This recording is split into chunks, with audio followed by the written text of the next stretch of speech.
Hey guys, Don from Rossoneri TV, and I'm here with Julian from AC Minutes to discuss the lackluster performance that Milan put on display today against Atalanta at the San Siro. Now, Julian, today we saw a Milan side who looked very lost. They seem to have lacked the unique creativity. There were some promising performances. Bonaventura was arguably the man of the match for Milan today, but overall it was a dull performance. What are your thoughts on the game as a whole, and where do you think Milan went wrong? It was really the same as always this season for Milan. There are just no leaders in the team. Like you said, Bonaventura was okay. El Shaarawy had some spark to his game, certainly more than anyone else. But really, there's just nothing there. No, there's nothing there in terms of tactical direction more than just a basic 4-3-3. There's nothing else that seems to be being given to the players telling them what to do. And there's no one in that team who's enough of a leader in the way they play to take it up in a kind of free-form game and dictate the game. There are really kind of problems front to back, and I know that's not always the case, but today was a really particularly shocking performance. Yeah, very well said. It's pretty hard to not agree with that. As you said, it was a very shocking performance, much like their game against Torino, how nothing really went right. Today, although Milan controlled the possession base today, they lack creativity. The midfield, they weren't really on point with supplying the front three, and when the front three did get supply, they weren't really good at putting their chances away. Do you think this is more so due to the fact of the midfield not being able to create, or the front three finding it hard to connect with each other, like lacking chemistry or something of that sort? Well, it wouldn't be surprising to see the front three lacking chemistry, especially given Churchy just coming into the side. El Shaarawy missing so much time through injury as well.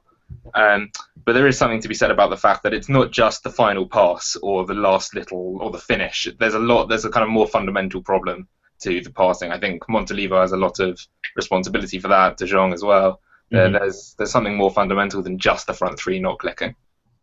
Yeah, again, very well said. It's very hard to not agree with that because the front three, although they are very talented players, El Shaarawy, a very, very promising young player.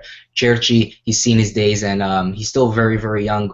He's not on the wrong side of 30 or anything like that.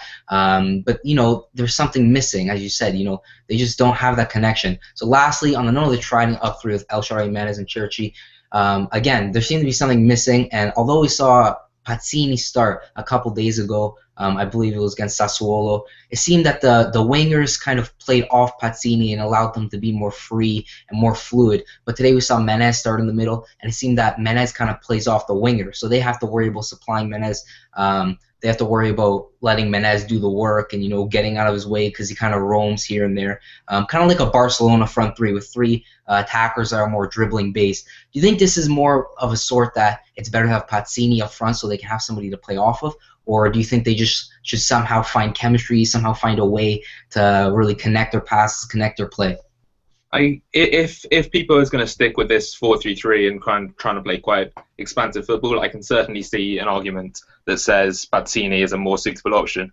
What I would say is that the rumours linking Roma's Destro to Milan would not solve that problem. He's a good player. He's better than Pazzini, and he's up there with Menez as well. But what he's not going to do is provide a player for the other creative players to play off of. It's the exact same problem that Roma have had for the last few months with Destro as well. So whilst he's a good player and potentially an upgrade in kind of like-for-like situations, he doesn't solve that tactical problem. Yeah, it is also very true. Now, some very good thoughts that you said. Very good to see a neutral's point of view, outside Milan. Us Milan fans getting kind of stressed out with all this. Some people saying stuff they didn't mean. Some people just getting completely outraged out of the performances that Milan have played. And you can't really blame them because it has been very, very lackluster, as I said before. Now, thanks for joining me, Julian. It's been a huge pleasure to have you on. Obviously, Arsenal playing in a few minutes, so we'll get to that very quickly. So thank you, everyone, for tuning in. You can check them out at AC Minutes. Be sure to check them out there. They're doing some great things there. Probably one of the best follows I've ever followed on Twitter. So yeah, go check them out there. And if you enjoyed the video, leave a like. If you have not already, subscribe to Rossoneri TV for some enlightenment and entertainment on this Milan segment. I don't know, something of that sort. But yeah, be sure to subscribe. And as usual, Forza Milan.